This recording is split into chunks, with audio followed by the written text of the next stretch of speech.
Hey, Pastor Ginger here, and Thankful Wednesday. Hey, tonight I want to look at a scripture in Luke 17, verses 11 through 19, in honor of Thanksgiving. Now, I know that there are so many scriptures that we can look at about having thankfulness, a grateful heart, a heart of gratitude. The scripture is just full of it. I talk about Philippians being one of my favorite books of the Bible, and it's all about, I don't know if you could get any more thankful than the Apostle Paul, and he's just continually thankful, thankful to Jesus, thankful for the people, always this thankfulness that's present. And then we could contrast that with the children of Israel if we go back to when they were in the wilderness and they had the opposite of gratitude. They grumbled, they complained, they did not have faith, and what happened to them was constant delays, and they spent so many years in turmoil that they didn't have to. And so that's the two contrasting things that I would have. But tonight I want to look at the 10 lepers. Now, you may have read this before, but in this text of scripture, Jesus is traveling to Jerusalem. He passes through Galilee and Samaria, and he encounters 10 lepers. And so the 10 lepers, they cry out. They recognize who Jesus is, and they say, Jesus, Master, have mercy on us. And Jesus, of course, has this great compassion and mercy on them, and he prays for them.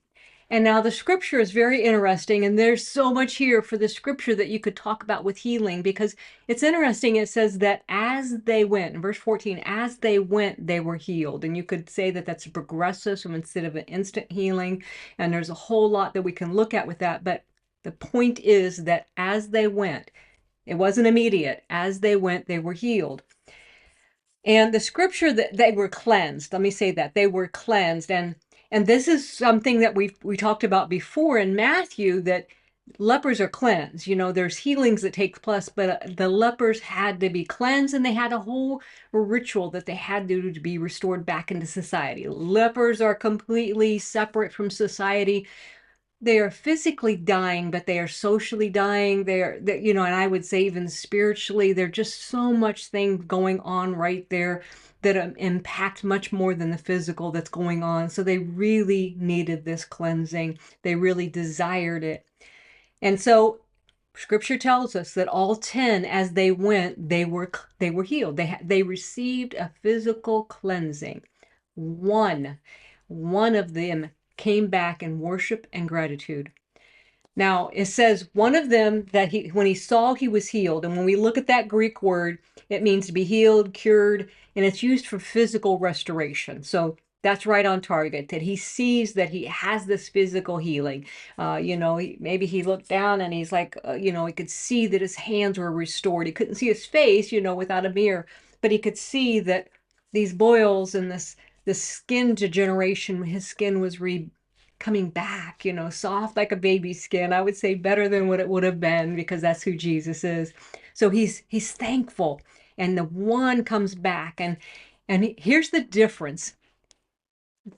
He comes back to Jesus. He's full of surrender. He falls at Jesus' feet. That's a complete difference. He's got this heart of gratitude. He's thankful. He's worshiping. He's surrendering to Jesus. And Jesus says to him, "Your faith has made you well." There's a couple things going on. First, when he said your faith, he didn't say your thankfulness made you well. He said your faith. And so we're going to come back to that, but remember that he said made you well. And when we look at the word that is used for well, that's a Greek word that is often quoted sozo, and that's a powerful word. We talk about when one is saved, at that Jesus came to give us sozo. And it's to save, to deliver, to restore, to make whole, to bring into full well-being. Okay, so the 9 were cleansed, but the one that was grateful was saved, restored, made whole, brought into total well-being. It's a complete restoration, inside and out. There's a whole lot of difference there. And I'm trying to make the illustration that you can receive from Jesus. And Jesus didn't turn away the others that weren't. They still got their healing. But the one that was thankful, it went to a whole nother level. It was a whole different thing. Okay. And he said, your faith has made you well. And this is what indicates a spiritual transformation. It was more than your thankfulness made you well. It was your faith has made you well, because it was a spiritual transformation. He had this heart of gratitude. He had a heart of surrender, a heart of humility, a heart of worship. So it says that the 10 received, one came back, and instead of he received the miracle, but he went after the miracle giver. He went after the miracle giver. And what happened to them? They were all restored in their physical body, but the one received this great relationship with Jesus. He took it a step further. And this is just the whole idea that I want to present to you tonight, that when we have a heart of gratitude, we can be like the children of Israel and delay things in our life, or we can be like the Apostle Paul, or like this one leper.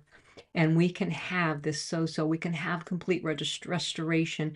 And Jesus, we can have this surrender and this relationship with Jesus that we wouldn't have without that grateful heart. And that's what I want to leave you with tonight, that we are thankful that we return to Jesus, that we enter a relationship, and that we receive a healing and wholeness, that we have that wholeness.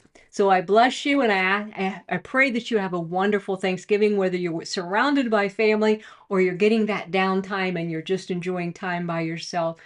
Be thankful for everything that Jesus has given you.